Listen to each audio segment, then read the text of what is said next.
This video will discuss what is involved during data migration to SIM 200 manufacturing.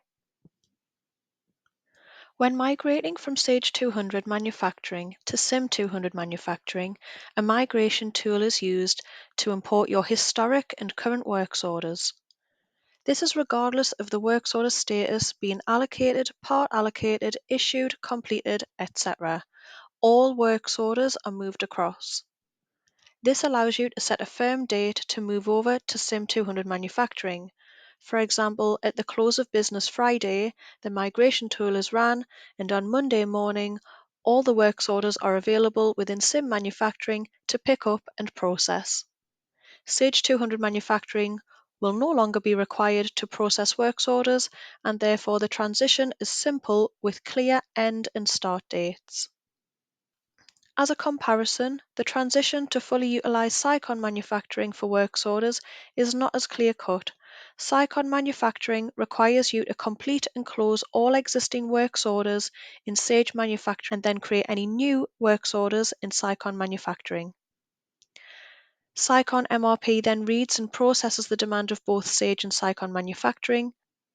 This transition period is influenced by the lead times to complete the works orders, meaning Sage manufacturing may still be required for processing works orders for weeks or months in conjunction to use in Cycon manufacturing, and users will need to move between each module when processing works orders as required.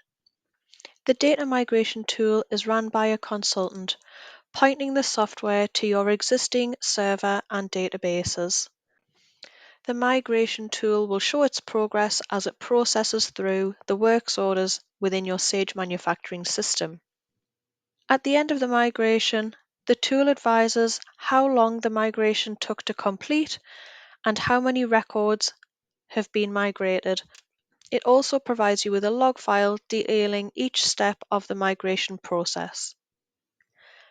The migration is often quick, taking a few minutes to run. However, this is pertinent to the site that has been migrated and the volume and quality of the records being migrated. If there are any issues, such as any data corruption, abandoned bombs, or cost discrepancies, these would need to be resolved before the migration could be complete.